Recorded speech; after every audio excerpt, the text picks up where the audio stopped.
Welcome to Moving Iron with Casey Seymour and Greg Peterson, the podcast for anyone and everyone involved and interested in the business of ag equipment. If you want to understand what trends and market forces are impacting the price of your iron, you've come to the right place. Buckle up, it's time to move some iron. Hello and welcome to Moving Iron Podcast. This edition of Moving Iron Podcast is brought to you by John Deere. I've got Greg Machinery, Pete Peterson on to talk about what's happening in the market. Greg, how you doing today? I'm doing well, Casey. How are you today? Doing good, man. Doing good. Trying to survive this heat that we got going on. You got heat and smoke, so you got best of both worlds. Yeah, we had heat and humidity last week up here in Minnesota. It was in the 90s. Dew points pushing 100, and yeah, now the Canadian smoke. We were just chit-chatting before we started recording here. I went out to play golf last night and I had a couple drives, and I literally couldn't see them. Just like where to go, off into the smoky mist or something. I did find them, so that was good, but one was in the rough, one was in the fairway, so 50%. Yeah. Well, that's my excuse every time from now on, Greg. I lost it in the smoke. That's what I'm going to tell Canadian smoke. I couldn't see it. I'm pretty sure it was down the middle. I'll just drop one here and we'll just play it from here. How about that? I do that a lot too. Like, oh yeah, I see where that one went. And then just drop it. Right in the middle of the fairway. As a matter of fact, I lost it. Out in the Key to golf is whatever makes you happy. That's the key thing. Golfing and fishing, I think, have a lot of correlations with each other, right? You know, I caught a fish this big, like that, you know. But golfing is the same way. Like, I got a 7 when you really got a 12. You know what I mean? Yeah, I got visiting with some buddies. We were playing. Well, was on a trip to Scotland actually last month with some of my golf buddies, and one of my buddies on our last round got a hole-in-one at this famous course called Panmure. Ben Hogan practiced there before the 1953 British Open. Beautiful course. And my friend Davey got a hole-in-one, so we were chit-chatting, and they were like, Pete, how many hole-in-ones you got? You play your whole life. And I was like, I just got one. And they're like, well, that's kind of boring. And I was like, well, but let me tell you about the time I got it. I was actually playing a tournament, and I've been playing not so good the last 20 years. I've been working too hard on the Machinery Pete business, but I just made a triple bogey on a par 4, so I had a 7. Then I get up on this par 3 and I can it. So now I went 7-1, and the next hole was a par 5, and I hit 2 out of bounds, and I had to make like a 12-footer for a 9. So I went 7-1, and my buddy Davey goes, what area code is that? 7-1. But yeah, golf, I think it's a good business analogy too. It's like a lot of times you hit a really good shot and it gets a bad hop, and it's like, well, that wasn't fair.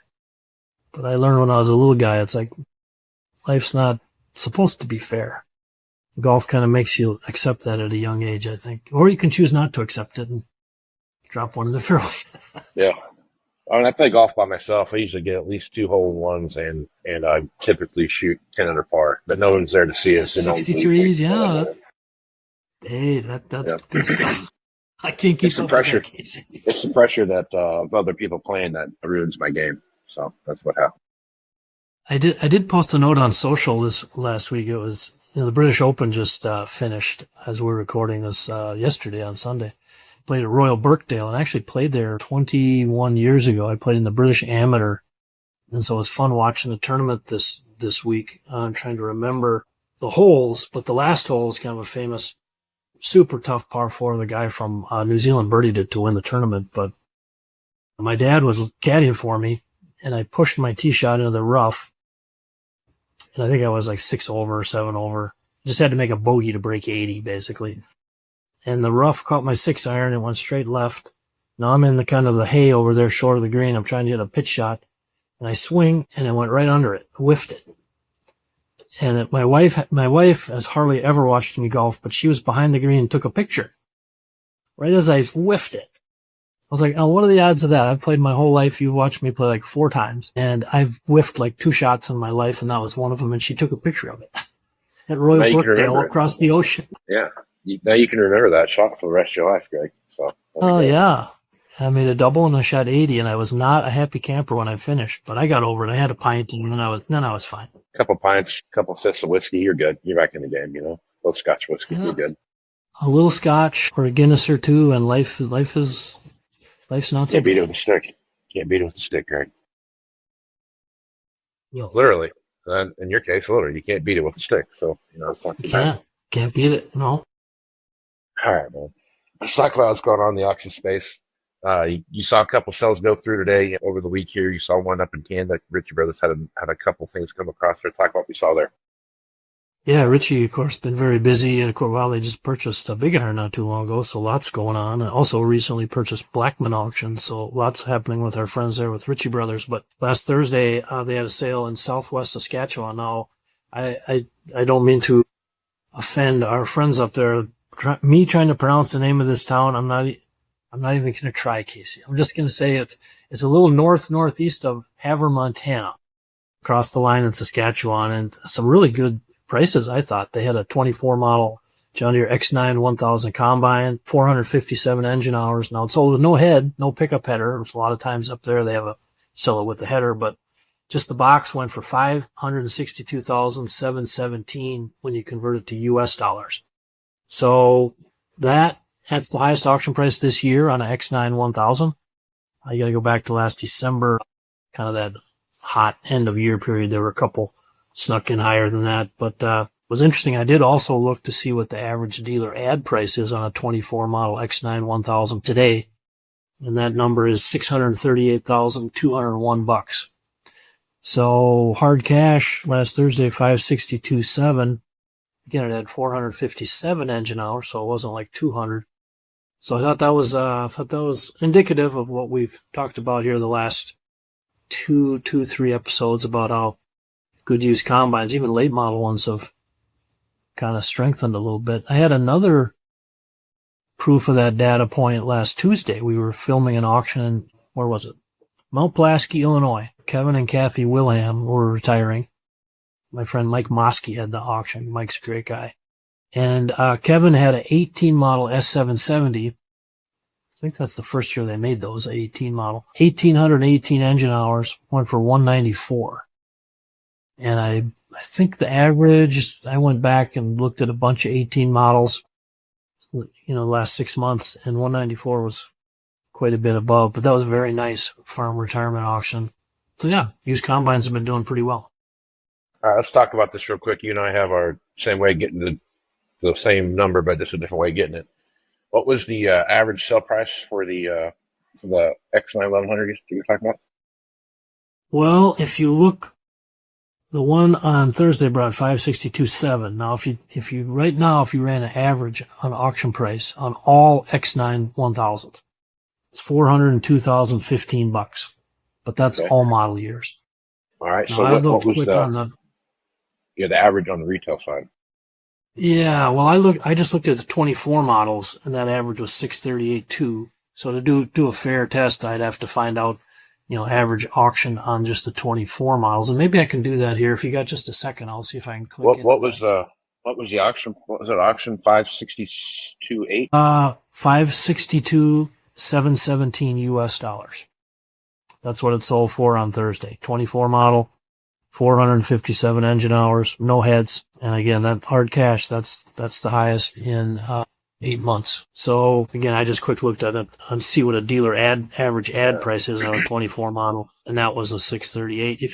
If you do, my math on that average auction price divided by average, or dealer ad price, that's what I call it, our machine repeat ratio. That came out to 88.2%, which, pretty smoking. So that's why when I looked at that 562.7, I was like, that seems high, and that was pretty high. Yeah, so my ratio is 120% auction value, right? As long as you're below that or at that, you're good. That puts it at 113. So you and I, our math is I'm at 88%, 80. Well, I'm at 87 and some change, right? So we get to the same number, just a different way of doing it. So it's yeah. But what's so interesting was that if we peel it back to May, we had been talking about how combine and prices kind of sliding. Mm-hmm. So, any market is how it is until it isn't. And that's why I've enjoyed tracking this stuff. Now you start layering on, I just saw U.S. Farm Report. Our friend Ty Morgan was talking to a couple of analysts. I don't know if it's weather related or whatever. Price of corn bumping up, and I hope they're accurate. They were talking $6 on the horizon. Who knows, obviously, but if things do play that way and we have weather issues here, dry heat or whatever, if you're seeing combine prices, and we're seeing the same kind of across the board, really. strengthening since the middle of June. And so it's a month plus. If you interject on top of that rising commodity prices, and then you start drifting towards the end of the calendar year, and then we factor in how long people have gone without buying new equipment, you are talking about a powder keg that will either, in the past, it would be released, new equipment sales would take off, auction prices shoot through the roof. The X factor now would be farmers are verbalizing like, no, the new stuff's too expensive, I'm good. But if you put $6 corn in their pocket, open question. So we'll, see what happens. It's going to be interesting to watch that, because if you, like just what you just talked about, I still don't think it changes the scenario of who's going to buy new and who doesn't buy new, just because of the sheer dollars associated with that, right? Manufacturer discounts, those things come into play. You start seeing some of that. But what I think is going to happen is, you've done this for going on a long time now, Greg. What, 36, 37 years old? You've been doing this. I've been doing it for 20, almost 25 years, and one thing I can tell you, we've talked about this before, the three different levels of auctions, right? You got the estate sale, you got the retirement sale, you kind of got the liquidation consignment sale type stuff going on, right? Those three different levels there. What's different about this time that I've not seen in the past is the amount of, in my time frame anyway, is not seen where the retirement sale, the liquidation sale type of thing is really driving the marketplace, which is typically on the upper end of the price. If you had a consignment sale thrown in the mix, typically you would see a 20% difference between those two, between a pure consignment sale and a retirement sale. I think if you had that same sale today, Greg, that 20%, I mean, it wouldn't be the same, but I think it'd be significantly closer to that retirement sale number. No question. If we do start seeing what you're talking about, the prices moving and the price of corn moving up and those kind of things towards the end of the year, and there's some, because again, it goes back to farmers spend the money they make in the following year when it comes to the equipment side of the business. You're going to start seeing some things move, and in my opinion, those numbers would just switch. So like whatever you're starting to see at the high end of auction now, by the end of the year, you could very well see that being what auction value is for equipment, and then you're setting a new number up top for the retirement sale and what that looks like. So you can start seeing some of that movement take place, especially in that 1 to 2 year old stuff, because right now, if you take a look at the marketplace, what's on the marketplace that's still there, it's that 1 to 2 year old stuff. Those prices have come down significantly from what they were even this time last year, right? So if you're looking at how you're pacing yourself in there, you're getting to a pool of equipment now where this is kind of what's out there, and this is what's the new market's going to look like. Well, on that topic, Casey, if you look at X9 1000s, if we winded back 3 years ago, the average auction price was it was $529,400. And then, of course, 24 was dealers smashed tons of stuff out to auction. We had a big drop down to $450, $451.5. Another big drop last year, went down to $418. Well, decent drop, $418.25. But last year, $418.25. This year, $402. So we've fallen far enough. And if farmers aren't buying new, I mean, if you need a combine, you probably want a really good used one. Yep. So the interesting piece again is that since June, the auction prices have gone up, but the number of auctions has been very high. And that wouldn't seem to make sense. And with more volume on the auction market now, of course, if no new is selling and the dealers are getting tight on their lot, touched on it a couple of weeks ago, but in a way, the auction activity has really stepped up and kind of supplied what farmers have needed. And this has been done without any money in the system. Right. So again, if price of corn starts going up, that's my concern for farmers, is that if you've been holding off, kind of tightening the belt, extending the life of your used equipment, which is a natural thing to do on the grain side when times have been tough. If we're seeing this movement now, again, if you kind of wait until the money is interjected into the system, oh my goodness. That's when I wrote, a year and a half ago that scenario is going to be 2022 all over again. And it's just auction prices will be the highest you've ever seen, which in my 36, almost 37 years, end of 22, that would be the all-time high. And new sales took them a while to ramp up after the pandemic. They didn't have much product. So if you don't have much product, you're not going to back off on the price, and you got a limited shot.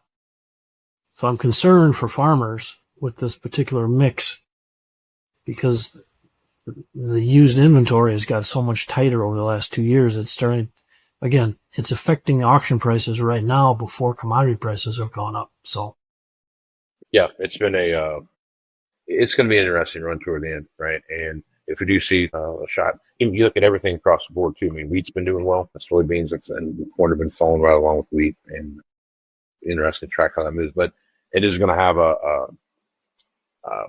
an impact on what we're seeing as far as values go. Again, I don't think this EOP, this order writing period right now, we're starting to see for guys as they come through, especially we head into this last quarter of the year where the majority, like most manufacturers, have their combine order writing period coming up. What that looks like, I don't foresee that being anything different than what we've seen in the past couple of years.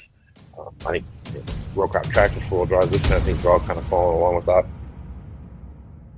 Well, there they are, mocking you. See you next year, loser. That weedy area that's got you thinking, man, I hate that spot. Wish I'd sprayed better. Get the last laugh with a sprayer upgrade from John Deere. Precision upgrades that can increase your sprayer's performance, like ExactApply, advanced nozzles to give you more control at more speeds. It's just one of the many precision upgrades you'll find at johndeere.com. Now, let's see who's laughing. Looking for more accuracy, more productivity from your current planter? Let's get exact with precision upgrades from John Deere. Start with ExactEmerge and get accurate singulation and spacing at 10 miles per hour. Or choose ExactShot to promote early root growth and cut fertilizer costs. And with FurrowVision, save time by verifying seed depth right from your cab. Visit johndeere.com/planner upgrades and see why nothing runs like a Deere. Which brings me to something I want to talk to you about. You watched the 9RX 640 sale, right? yeah, on the same sale Thursday up in southwest Saskatchewan, they had a 23 model 9RX 640, 1,100 hours on it. So, somewhat higher hours, but about $427,380 in US dollars. Canadian, what are you and your buddies up there? You say metric dollars? Metric dollars, yeah, metric dollars. 600,000 Canadian metric dollars equals $427,380 US. So again, that's kind of inline price. I've seen some lower back before we saw this jump for similar 1,000 plus hours 9RX 640s. But again, since June, things have upped a little bit. So $427,380 on that one. So you watched a couple Steiger 715 sell. I think I've seen maybe three of those sell over. Yeah. Last winter, about three of those. This kind of brings something up that I've kind of been thinking about for a while. Now that we've got this 700 plus horsepower, tractor out there, Deere's got the 830, Case has got the 795 or whatever it is. They've got 790 or whatever it is, and down to basically 715, 730 in that range. So that's the 700, the lower 700 ones is really where I think is what I'm kind of looking at. And the reason I'm looking at that is like, what's that do to the 600, 620, 640, horsepower tractors? If you're in the marketplace right now and you're looking at, hey, which one am I going to buy? Which new one am I going to buy? It could be some folks that go more towards that. And as more used start hitting the marketplace, for those 700 plus horsepower tractors, what's that do to the upper end of the 600s? I think it cannibalizes those 600 horsepower tractors. That 600 to 640 horsepower tractor, which then kind of creates this kind of a dome over a pretty big chunk of inventory that's out there right now. And as you watch those things play out, where do those machines come in now? There's not a whole lot of 700 plus horsepower row crop or four-wheel drive tractors out there for sale. But what's that look like in the future? And I'm leaning towards the higher horsepower machine being the more sought after machine than that. I think you might see a hole there between that mid 400, low 500 horsepower tractor. And then there's kind of like a desert wasteland, if you will, before you get to those 700 horsepower tractors.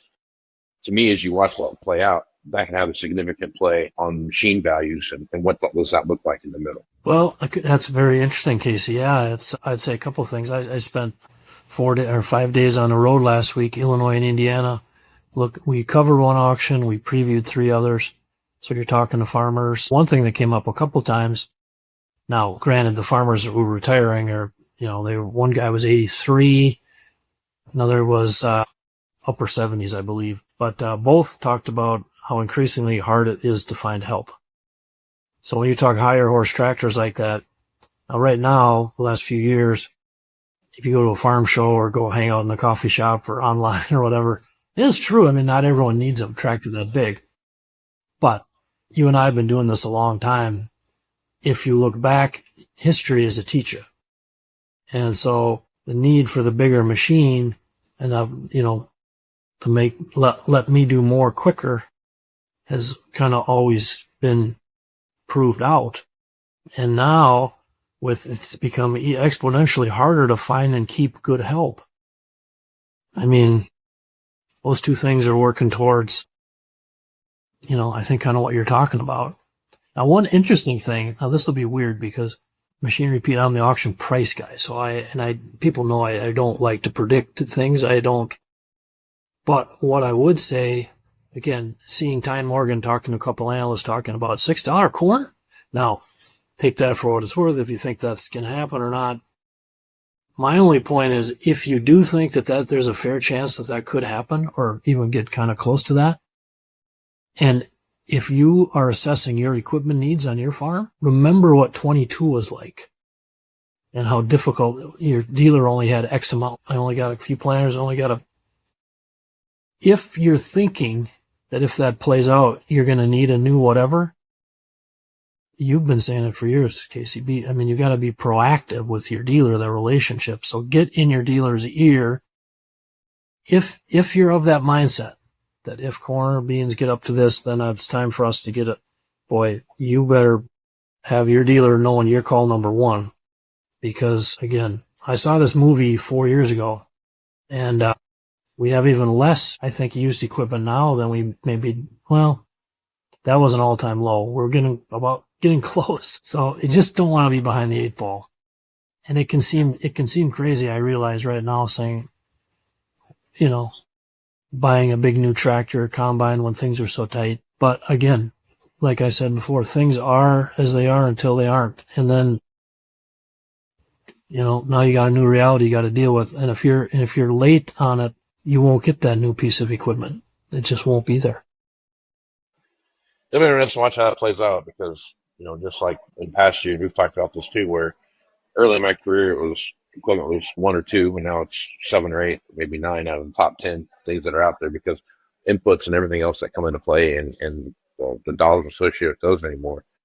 Let's get in there. So we could be headed for a great reset here a little bit, Greg, where we start looking at how costs are redefining how equipment space is being bought. Like we talked, I really believe this, you're pointing towards longer trade cycles. You're looking at more machines running longer, more budgeted time frame for money for repairs and those kind of things you've seen in the past just because of the dollars associated and the amount of throughput they need to have to, depreciation and all those other things that come into play to where they can show that they're getting the most out of their equipment. So this new normal that we're added into, which I think right now we're walking through the door, that it's going to be interesting to see it, to say the least, to see how it pushes its way through and what it looks like on the other side of that.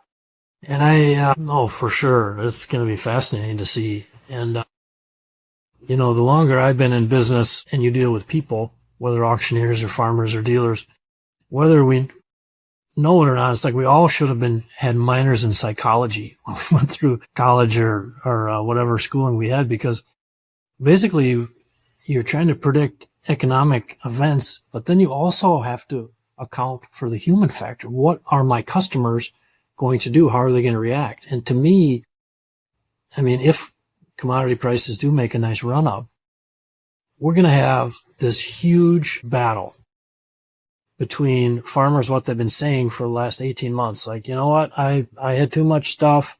This new stuff is too high. I'm just going to pare down. Okay, that's cool. But now all of a sudden you got money in your pocket, and you know for the last quarter century the way to minimize that come into the year is through iron purchases, Section 179. Who's going to win that battle? And honestly, Casey, that makes me think of dealers 12 years ago in 2014 when you were year 2 or 3 starting your moving iron summit, which was needed because dealers needed to talk and use managers. And what I heard back then was dealers, sales managers, and used managers saying, you know what, we won't let ourselves get into this spot again. We're never going to have this overhang of late model used again. And you're smiling because, you know, the game is based on market share. If you're a dealer, you're in that world, and you got to dance to that market share tune. So it's easy to say that when nothing's selling. But when there's money, here comes he's scoring $6. Farmers are spending. Who wins that battle? And that, to me, psychologically will be fascinating. I've never seen farmers coalesce so much around this mindset of like, you know what? This stuff is too expensive, and maybe we had too much of it.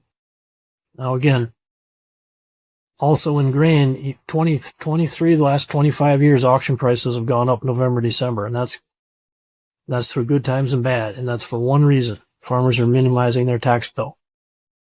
And I've said it many times, but my accountant, Harlan Bisbee, passed away a year and a half ago. I need to post an interview with Harlan. I did before he passed, by the way. Awesome guy. He always told me, Greg, it's a good thing to pay taxes because it means you're making money, which is true, but that doesn't make it any easier to write out the check, and farmers get smashed from every angle on taxes. So, again, I just think it'll be fascinating to see how things kind of play out. But somebody told me that same thing one time. It's good to pay taxes. It means you're making money. And I was like, well, it's better to keep my money too. So, yeah. That brings up the old Dutch farmer saying, I've been told, I grew up in west central Minnesota, but to our southwest Minnesota, of course, northwest Iowa, people see those land values 30K plus. A lot of good Dutch farmers. And I don't mean to paint a broad brush because I'm a Norwegian boy, whatever, but the phrase we used to hear from the Dutch farmers was pretty simple. It's like, get the money, keep the money. Exactly. And you can't argue with that. But personally, this is just not to dip into politics or whatever, but I think it's actually a patriotic thing to pay taxes. I mean, again, we pay too much, but actually, if you want a refresher course sometime, study the Eisenhower administration. And coming out of the mid to late 50s, you see what our tax rate was back then? 90%. Of course. Exactly. So it's. But the thing about that was you had tons of deductions, and that was to get industry to spend money. That was the whole point of that. Yeah. Moving pieces and social engineering to make it all comes out. It all comes out like it's supposed to come out. But, and farmers are, and I laugh. But again, Section 179 is a great tool. Which, you could do a whole series sometime about how that's benefited the equipment industry. I mean, my God. But, it is what it is. So I look at the space, Casey, as a merry-go-round. We took our 2 kids when they were young. Hey, let's go on the merry-go-round. Cool. Goes around. Sometimes, it's getting faster now. And then sometimes it's, now it's stopped. And farm equipment, the merry-go-round has been stopped. New equipment hasn't been selling.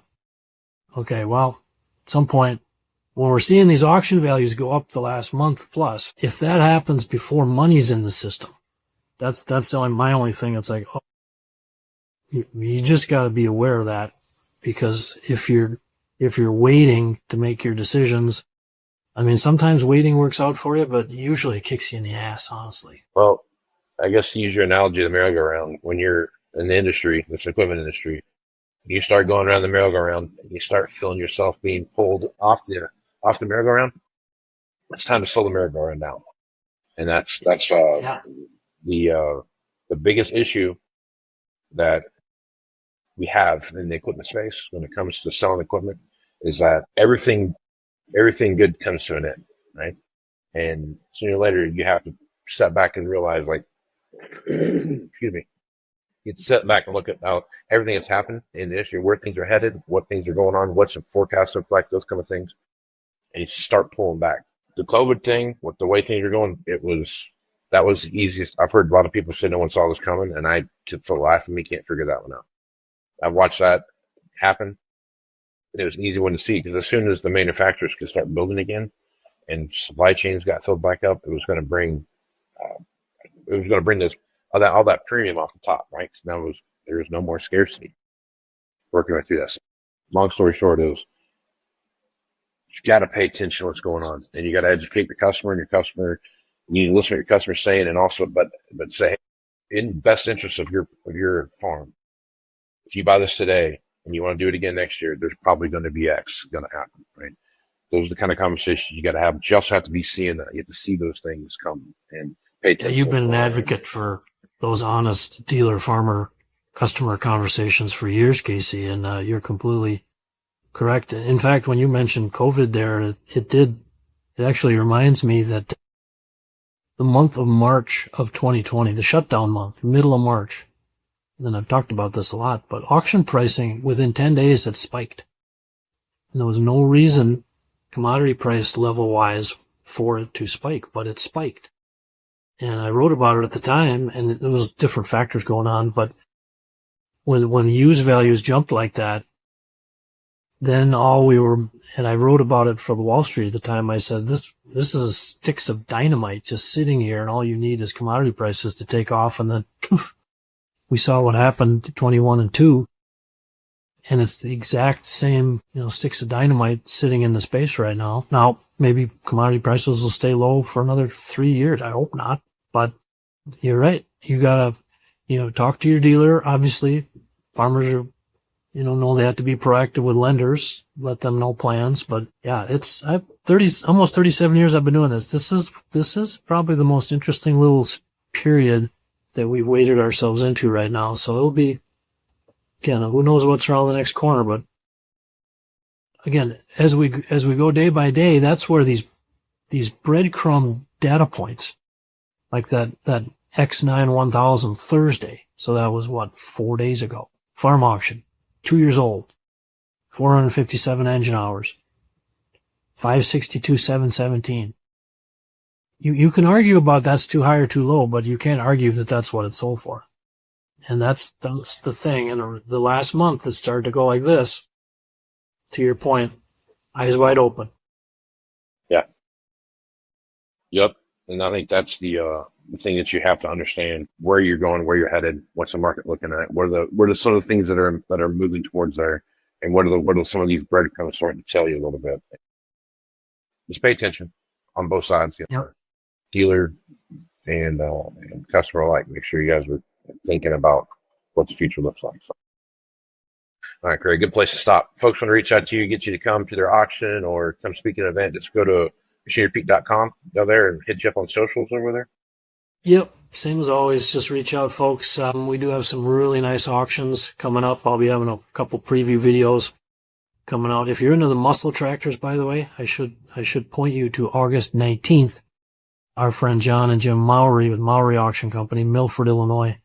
I stopped at their yard last week and did a preview video. They've got a pair of 60-30 deers from a very well-known family. They're tractor pullers and vintage collectors. And I mean, these 60-30s are about as nice as I've seen.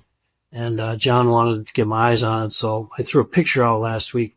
But August 19th, go to MowryAuction.com. I think they're going to spin the dial pretty good. Pay attention to that. Well, Greg, appreciate you in the podcast. We'll catch you again next week. Sounds great, Casey. Have a good one.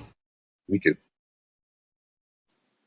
All right, that'll do it for this edition of the Moving Iron Podcast. I want to thank Greg Machinery Pete Peterson for being on this edition of the Moving Iron Podcast. I also want to thank John Deere for being the sponsor as well. My name is Casey Seymour. If you want to find me on Facebook, Twitter, Instagram, LinkedIn, wherever else I'm at, it's either at Moving Iron Podcast or Moving Iron LLC. You can find me there. You can also go to the Ag web page, look under the podcast section. You're going to find the audio version of that there. You can also watch the video version of this over on the Farm Journal YouTube channel. Check it out there. Moving Iron Summit's coming up here in Louisville. If you're a dealer and you want to attend that, that's September 22nd, 23rd, 24th. Check that out there if you're interested in that. All the information is on Ag Web under the events page. You can find all the information there about speakers, program, the whole deal. So it's all there, how to book rooms, all the stuff's right there. So check that out. So looking forward to that, to everybody coming to that again this year. special thanks to all the people on the backside that make this thing happen every month. So I appreciate it, or every week. Thank you for all that you do for that. So with that, I'm Casey Seymour. Let's go move some iron, folks. Out. Thanks for joining us. We'll see you again next week. And remember, Moving Iron is available on Farm Journal's YouTube channel and anywhere podcasts are found. So until next time, let's move some iron.